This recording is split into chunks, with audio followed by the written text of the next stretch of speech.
अस्सलामुअलैकुम वरहमतुल्लाहि वबरकातुह। उम्मीद है आप सब ईमान और सेहत की बेहतरीन हालत में होंगे इंशाअल्लाह ताला।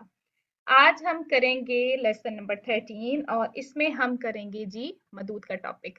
ऑलरेडी हम 4 मदूद पढ़ चुके हैं, लेकिन वो सब थी बिसबब हमजा, यानी हमजा की वजह से होने वाली मदूद। कौन कौन सी थी जरा एक दफा रिकॉल कर लेते हैं। हमने पढ़ी थी पहले मद्दुल वाजिबुल मुत्तसिल, फिर मद्दुल जायजुल मुनफसिल, फिर हमने पढ़ी थी मद्दुल बदल, और फिर हमने पढ़ी थी मद्दुल सिलातुल कुबरा।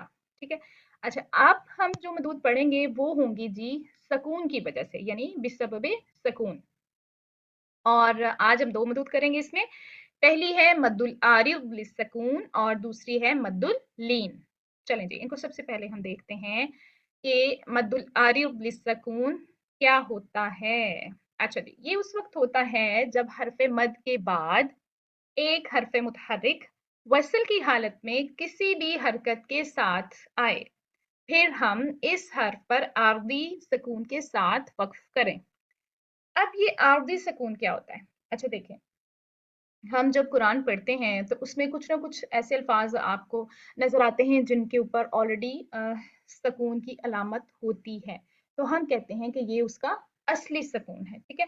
लेकिन किसी जगह पर हम खुद वहां पर वक्फ कर रहे होते हैं, शायद हमारा सांस टूट जाता है कभी कभी, या फिर यह है कि जब आयत मुकम्मल होती है तो हम वहां पर वक्फ करते हैं और आखिरी लेटर जो कि किसी हरकत के साथ होता है उसको हम क्या कर देते हैं, साकिन कर देते हैं। तो जब हम खुद से साकिन करते हैं ना, तो फिर हम कहते हैं कि ये कौन सा सकून हो गया, ये आर्जी सकून हो गया। यानी कुरान पाक में तो ऐसा नहीं था, लेकिन हमने लगाया। मे बी वहां पे सेंटेंस कंप्लीट हो रहा हो, या आयत कंप्लीट हो रही हो, या हमारा सांस टूट रहा हो, कुछ भी वजह हो सकती है। ठीक है। तो वो जो हम खुद से लगाते हैं ना, वो हो जाता है जी आर्जी सकून। और जो मुसहफ में आपको ऑलरेडी नजर आ रहा होता है, सकून की अलामत नजर आ रही होती है, वो होता है जी असली सकून। चले, अब ये तो हमें क्लियर हो गया। अब क्या है मद्दुल आरिद लिस्सकून कब होगी? देखें पीछे आपके पास क्या आ रहा है, हरफे मद। हरफे मद के बाद एक हर्फ क्या है, मुतहर्रिक, कोई भी हो सकता है, और वो वसल की हालत में। वसल की हालत में मतलब ये है कि आगे हम पढ़ते जा रहे हैं आयत को, हमने बीच में क्या कहते हैं, तोड़ा नहीं उसको, हम रुके नहीं है बीच में, यानी वक्फ नहीं किया हमने। ठीक है। तो वक्फ नहीं किया, हम वसल की हालत में आगे जा रहे हैं, और वो है वो किसी भी हरकत के साथ आए तो फिर हम क्या कहते हैं, हम अगर वहां पर वक्फ करते हैं तो फिर हमने वहां पर आर्जी सकून कर दिया। अच्छा जी, इसका हुक्म देखते हैं कि इसको हम कितने काउंट्स तक खींच सकते हैं। वक्त की सूरत में इसको 2, 4 या 6 हरकत की मिकदार तक लंबा करने की इजाजत है। अच्छा, 2 को क्या कहते हैं, कसर याद होगा। 4 को क्या कहते हैं हम जी, तवसुत। और 6 को हम तूल भी कहते हैं और अल इश्बा भी कहते हैं। तो ये उनके नाम हैं मिकदारों के, ये भी याद होने चाहिए। तो ये हमारे ऊपर है कि हम इसको 2 हरकत खींचें या 4 या 6। अच्छा, मोस्टली जब हम कुरान की तिलावा करते हैं या डिफरेंट कुर्रा हजरात को सुनते हैं, तो मोस्टली वैसे वो 4 तक जा रहे होते हैं, लेकिन ये कंपल्सरी नहीं है। हम इसको 2 भी दे सकते हैं, 4 भी दे सकते हैं, 6 भी दे सकते हैं। ठीक है। और एक बात याद रखने की ये है कि अगर हम इस पर वक्फ नहीं कर रहे तो क्या होगा, तो फिर आखिरी हर्फ को उसकी हरकत के मुताबिक ही पढ़ा जाता है, और हरफ मद को सिर्फ 2 हरकत के बराबर लंबा किया जाता है, जो मद तबई की कुदरती मिकदार है। क्या मतलब इस बात का?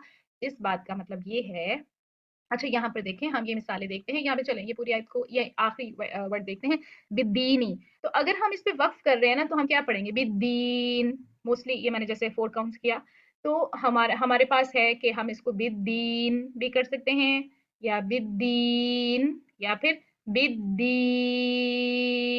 6 काउंट्स भी लेके जा सकते हैं। ठीक हो गया। लेकिन अगर हम वक्फ नहीं कर रहे हैं तो फिर हम इसको क्या पढ़ेंगे, बिदीनी। तो ये जो अब ये दाल कसरा या सुकून है ना, तो ये कौन सी मद हो जाएगी आपके पास, ये हो गई जी मदुत्तबई। ठीक हो गया। इसी तरह से यहाँ पर भी अगर हम एंड पे वक्फ कर रहे हैं अन्नास पे, तो हम क्या करेंगे, अन्नास। ठीक है। हम इसको 2, 4, 6 काउंट खींच सकते हैं। ये हमारे पास तीनों ऑप्शन हैं। तो बहुत आसान सी मद है, करते तो हम ऐसे ही हैं, लेकिन हमें आज से पहले क्या था, इसका नाम नहीं पता था, जो कि आज हमें पता चल गया। अच्छा जी, उसके बाद हम आ जाते हैं दूसरी मद पे, ये है जी मदुल्लीन। और इसका क्या सबब है, इसका सबब भी सुकून ही है। और ये उस वक्त होता है जब किसी लफ्ज में हरफे लीन के बाद, अब हरफे लीन कौन कौन से होते हैं? एक तो हमने पढ़ा था या लीन और एक था वाव लीन। तो उसके बाद सिर्फ एक ही हर्फ आए और हम उस हर्फ पर आरजी सुकून के साथ वक्फ करें। अगेन वही कंडीशन आ गई, उसमें क्या था? उसमें पीछे आपके पास हरूफ मद्दा में से कोई भी आ रहा था, अलिफ मद्दा हो सकता है, वाव मद्दा, या मद्दा, कुछ भी। अब यहाँ पर क्या है, यहाँ पे अब हमारे पास है हरूफ लीन आएंगे पीछे, और आगे फिर क्या होगा, हम खुद से वक्फ कर रहे हैं, हम खुद से किसी वर्ड को साकिन कर रहे हैं, लेटर को, तो फिर हम कहते हैं कि हमने आरजी सुकून दे दिया, और इस वजह से फिर वहां पर जो मद होगी उसको कहेंगे मद्दुल लीन। अब इसका हुक्म देखते हैं। वक्फ की सूरत में इसको 2, 4 या 6 हरकत की मिकदार तक लंबा करने की इजाजत है। जस्ट लाइक मद्दुल आरिफ लिस्सकून, उसको भी हमने क्या कहा था, 2, 4, 6 काउंट्स हम दे सकते हैं। इसको भी हम 2, 4, 6 काउंट्स हम दे सकते हैं, हमारी मर्जी है, जो सा मर्जी इसमें से चूज कर लें।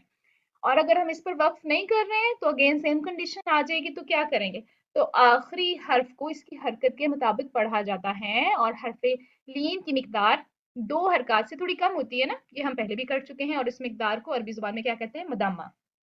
अच्छा, यानी अब जब कोई भी कारी तिलावत कुरान करते हैं और हम सुनते हैं, तो फिर हमें उसकी मिकदार का आइडिया हो जाता है कि वो जो हरफ लीन है ना, उसकी मिकदार जो होती है वो हमारे हरफ मद से थोड़ी सी कम होती है। अगर तो आप यहाँ पर वक्फ कर रहे हैं कुरैशिन पे, तो फिर क्या पढ़ेंगे, कुरैश, ये मैंने 4 काउंट्स दिए इसको। और अगर मैं इस पे वक्फ नहीं करती तो मैं क्या पढ़ूंगी, कुरैशिन। ठीक है, तो मैंने यालीन पढ़ दी, और क्या पढ़ी, उसकी मिकदार कितनी, मैंने 2 काउंट से थोड़ी सी कम दी। इसी तरह से यहाँ पर भी अब आप लास्ट वर्ड देखें, वसैफी। ठीक है, अब वसैफ जब मैं वक्फ कर रही हूँ, और मैं वक्फ नहीं कर रही तो फिर मैं क्या करूंगी, वसैफी। तो अब बात क्या बनी, बात ये बनी कि अगर मैं आपसे पूछूं या कोई आपसे पूछे कि कुरैशिन पे आप बताएं कि वक्फन कौन सी मद हो रही है, तो आप क्या कहेंगे, मद्दुल्लीन हो रही है।